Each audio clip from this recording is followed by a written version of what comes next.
तो प्रिय विद्यार्थियों, शुरू करते हैं संस्मरण नीलकंठ का चतुर्थ भाग।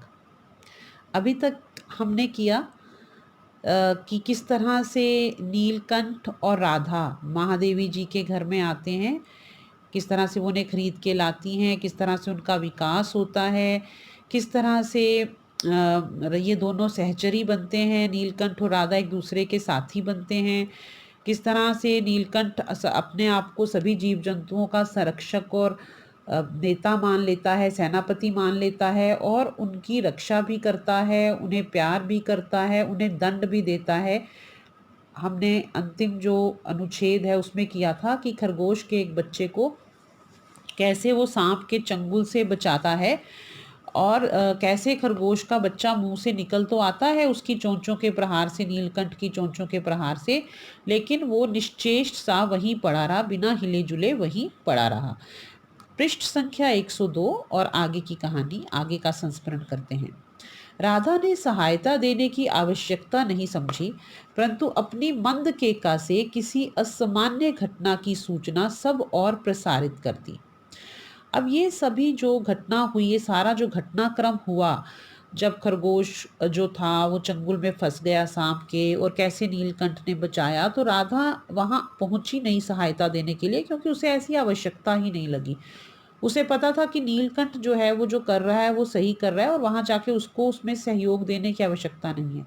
तो उसने वो आवश्यकता नहीं समझी, परंतु अपनी मंद केका से, अपने धीमे स्वर से, मंद मंद मतलब धीमे, केका मतलब मोर की ध्वनि को केका कहा जाता है, तो अपनी मंद केका से किसी असामान्य घटना की सूचना, मतलब उसने ऐसी आवाज निकाली अपने अंदर से जिसका की अर्थ था कि कोई असामान्य घटना घटी है, कुछ अलग कुछ हो गया है, और ये सूचना उसने ऐसी आवाज निकाली कि सब और ये सूचना प्रसारित हो गई, सब और ये सूचना फैल गई। माली पहुंचा और वो आवाज सुन के कि ये क्या हुआ, ये ऐसी अलग सी आवाज क्यों आ रही है, ऐसी आवाज सुनकर माली पहुंचा, फिर हम सब पहुंचे, मतलब महादेवी वर्मा जी कहती हैं फिर हम सब, घर के सभी लोग पहुंचे। नीलकंठ जब सांप के दो खंड कर चुका, दो टुकड़े, खंड मतलब दो टुकड़े, मतलब कि खरगोश तो उसके मुंह से गिर गया बाहर, लेकिन उसके बाद भी नीलकंठ ने सांप को छोड़ा नहीं, उसने उसको मार दिया, उसके दो टुकड़े कर दिए। तब उसके दो टुकड़े करने के बाद नीलकंठ उस शिशु खरगोश के पास गया और रात भर उसे पंखों के नीचे रखकर उष्णता देता रहा, मतलब गर्मी देता रहा, जिसके जैसे कि उसको वार्मथ फील हो, उसको थोड़ा ऐसा स्नेह का एहसास हो, उसको स्नेह की गर्मी मिले, उष्णता मिले, उष्णता गर्मी को बोलते हैं, और पंखों के नीचे उसको मतलब उसको सुरक्षित महसूस हो, तो वो ऐसे महसूस करवाता रहा।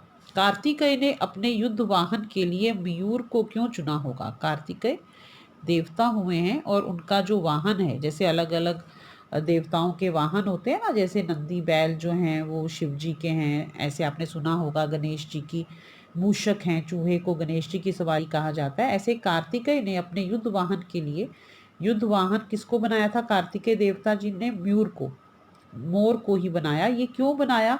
आज महादेवी को लग रहा था क्योंकि वो किस तरह से दुश्मन पर हावी हो जाता है, यह उस पक्षी का रूप और स्वभाव देखकर समझ में आ जाता है। मयूर कला प्रिय वीर पक्षी है, कला प्रिय वीर पक्षी। अब ये देखिए दो विरोधाभासी शब्द हैं यहाँ, कला प्रिय और वीर।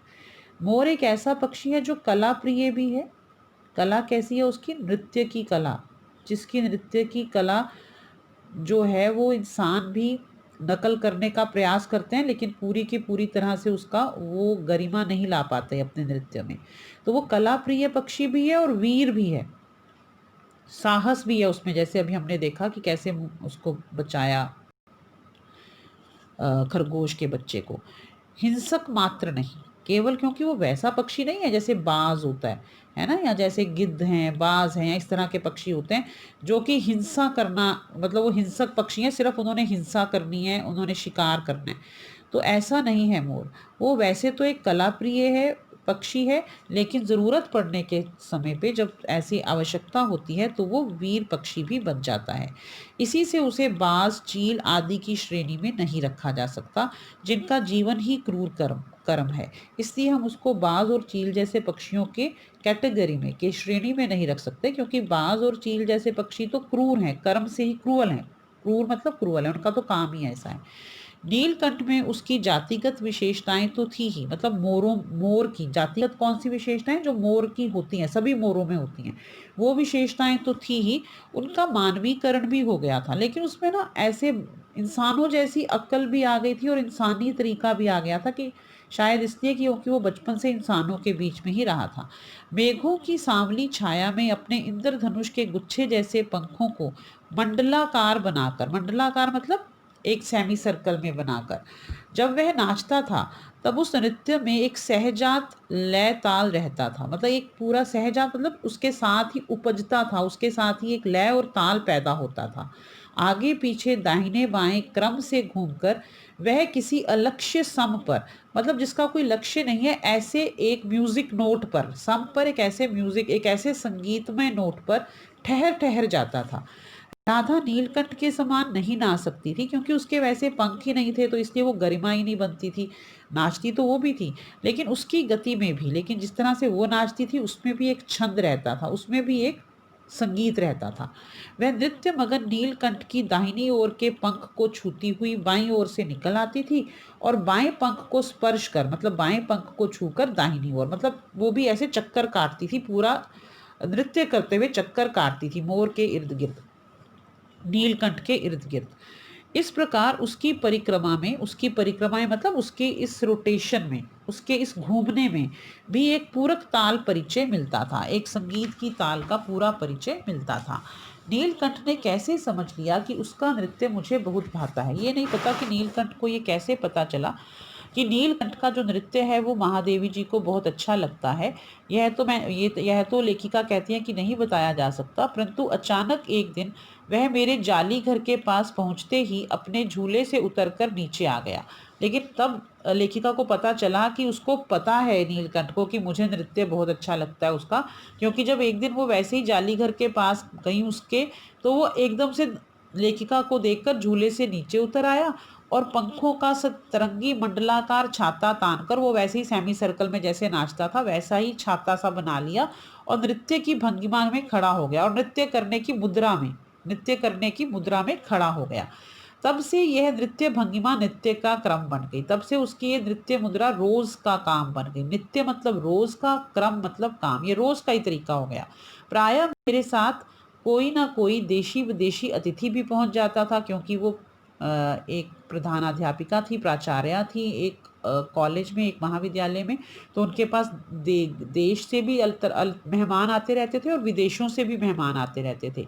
प्रायः मतलब अक्सर, अक्सर महादेवी जी कहते हैं कि मेरे साथ कोई ना कोई देशी विदेशी अतिथि भी पहुंच जाता था, और नीलकंठ की मुद्रा को अपने प्रति सम्मानपूर्वक समझकर विस्मयाभिभूत हो उठता था, और उस अतिथि को और मेहमान को तो ये लगता था कि नीलकंठ को शायद सिखाया गया है कि कोई भी मेहमान आए तो उसको इज्जत देनी है, इस तरह से अपने पंख फैलाकर।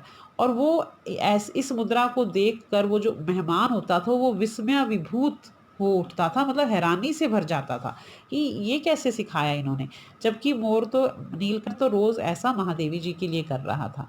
कई विदेशी महिलाओं ने उसे परफेक्ट जेंटलमैन की उपाधि दे डाली, और कई विदेशी महिलाएं जो आती थी उन्होंने तो उसको यहाँ तक कह दिया कि he is a perfect gentleman, ऐसे उपाधि दे डाली, ये उसको उसका नाम ही रख दिया कि किस तरह से जब कोई भी महिलाएं आती हैं तो उनको किस तरह से इज्जत देता है। जिस नुकीली पैनी चोंच से वे भयंकर विषधर को खंड खंड कर सकता था, मतलब महादेवी वर्मा ने तो उसकी जीवन की हर घटना देखी थी, तो वो कहती है कि जिस नुकीली पैनी चोंच से वे भयंकर सांप को, विषधर मतलब सांप, सांप को टुकड़े टुकड़े कर सकता था, उसी से मेरी हथेली पर रखे हुए भुने चने ऐसी कोमलता से हौले हौले मतलब धीरे धीरे उठाकर खाता था कि हंसी भी आती थी और विस्मय भी होता था, हैरानी भी होती थी कि क्या ये वही नीलकंठ है जो जिसने कि एक सांप के दो टुकड़े कर दिए थे और फिर बड़ी ही कोमलता से उठा उठा के अब चने खा रहा है। फलों के वृक्षों से अधिक उसे पुष्पित और पल्लवित वृक्ष भाते थे, मतलब जो फल, जहाँ फ्रूट्स वाले जो पेड़ हैं, जहाँ फल लगते थे, फलों वाले जो पेड़ हैं उससे ज़्यादा उसको फूलों वाले, पुष्पित मतलब फूलों वाले और पत्तों वाले जो पेड़ हैं वो ज़्यादा अच्छे लगते थे, पत्ते और फूलों वाले पेड़ ज़्यादा अच्छे लगते थे। बसंत में जब आम के वृक्ष सुनहली मंजरियों से लद जाते थे, बसंत के मौसम में जब आम के पेड़ों पर सुनहरे रंग के बौर आ जाते थे, मतलब आम लगने से पहले जो उसके ऊपर फूल आते हैं उन्हें बौर कहते हैं।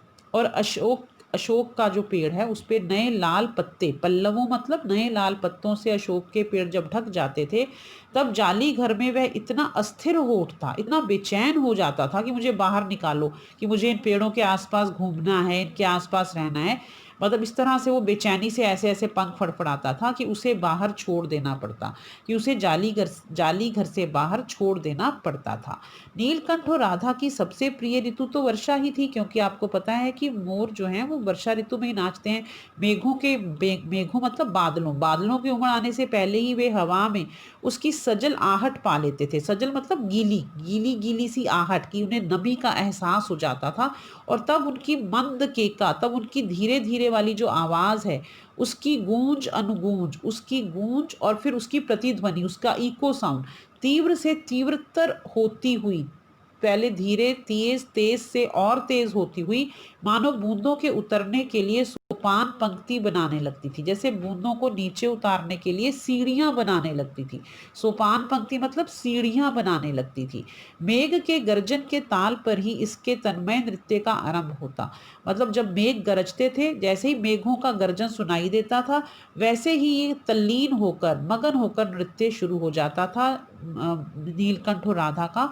और फिर मेघ जितना अधिक गरजता, बिजली जितनी अधिक चमकती, बूंदों की रिमझिमाहट जितनी तीव्र होती जाती, नीलकंठ के नृत्य का वेग उतना ही अधिक बढ़ता जाता और उसकी केका का स्वर, उसकी आवाज उतनी ही मंद्र से मंद्रतर होता जाता, मतलब उतना ही तीखा।